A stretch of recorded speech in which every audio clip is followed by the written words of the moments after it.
Hey guys, and welcome to my second top 5 for 2015, the top 5 standalones. It's difficult for me in my mind to clump together series and standalones and make a list incorporating both as a top whatever of 2015, so I've split it up into 3 categories. The first one is already out, my top 5 favorite series of 2015, and I've actually read more series than standalones this year, so this one wasn't quite as difficult, but there are still plenty to choose from and some pretty clear winners. One that I absolutely have to mention is The Storied Life of A.J. Fikry by Gabrielle Zevin. I loved everything about this book. I believe I listened to it in one sitting, and I just couldn't stop. It made me feel so much great stuff. I love the characters, love the writing, and love the story itself. There's some seriously great references all throughout, and though it's all a bit sappy sometimes, I actually really love that about it. It really works and feels really real and just goes over all the right stuff. I love what this book loves and cherishes, and it celebrates reading and readers and books openly and without question, and I love that. I recommend it very highly to everyone watching BookTube because it's a book for readers and I think you'll like it. Next is a Stephen King book, writing as Richard Bachman, that I can't believe it's taken me so long to get to, The Long Walk. This book is just brilliant, honestly. Perfect even. I loved it. I think most people would. It's crazy enthralling and just sucks you in. This is another I listened to in one sitting. Basically, a group of 100 teenage boys are brought in every year to do the long walk. Walk a certain speed for as long as you can until you're the last one standing. Fall under the minimum speed and you get a warning. Get warned 3 times, well, let's just say you've lost. Character development in this is Stephen King at his best. It's thrilling and engaging and it moves nonstop, just like the boys it follows must.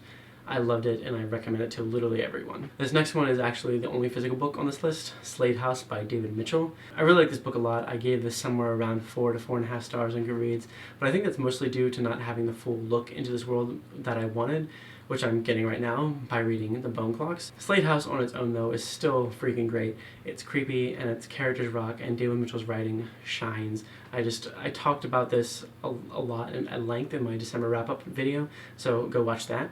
But let me just say, whether you read The Bone Clocks or not, or anything by David Mitchell, and whether or not you know anything about the plot of this, give it a shot. I read it really quickly and wanted much more when I was through. Another audiobook that I listened to in one sitting was Station 11 by Emily St. John Mandel. I just couldn't stop listening. It's another one of those really well thought out, really engaging, wonderfully well written books that just has all the right things going for it. We see that this guy named Arthur is just already dead before the flu begins to kill everyone else. Years later, after the flu has killed most people, almost everyone we follow has some sort of connection to this character Arthur in this really nice, fascinating way. It just all comes together really nicely. It explores each character in the book and how they knew Arthur as they try and survive in this post-apocalyptic type of world. We follow a traveling symphony, which is really cool, that's just a thing in a post-flu that's killed everyone world. We follow some people that now live in a community at the airport. We follow the Prophet, a fairly frightening antagonist, and his followers. It's great. It's all great, and I highly recommend it to anyone that wants some literary sci-fi post-apocalyptic fiction. Last but not least, well, definitely not least, because I'd say this is actually my #1 favorite book of the year, and also my favorite movie of the year, coincidentally, The Martian by Andy Weir. I just don't have the words to probably express how much I love this book.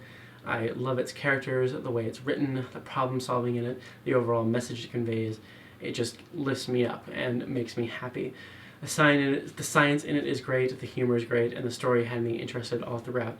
I listened to this one in one sitting too, and I watched the movie twice, and I kind of want to listen to the book again, because it rocks. It really, really does. Just what I said in my initial Goodreads review for this still stands.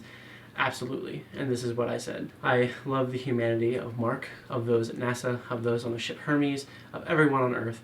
I love that there's no lame antagonist or anything like that, unless you'd count potatoes as antagonists, which Martin Watney might have. Just a single human being trapped utterly alone in a desolate wasteland, trying to survive, and the whole of Earth cheering him on, helping him, supporting him, doing whatever they can to save him and bring him home. That's not just awesome, it's beautiful. Anyway guys, that's it for this top 5. Stick around for my top 5 favorite audiobooks, a fun little category I've decided to throw in this year due to the epic amount of audiobooks I've listened to in 2015. Check out the new daily vlog channel Giselle I just began, especially if you want to see more of me on a daily basis. We're filming each and every day of our lives for at least a year to kind of have our own little record or video journal depicting our daily life together as it grows, and we're just really excited to be doing it and to be sharing it with others. If you've got any thoughts on the things I mentioned in this video, feel free to comment on them below. Thanks so much for watching, and I'll see you very soon with my last top 5 of 2015 video.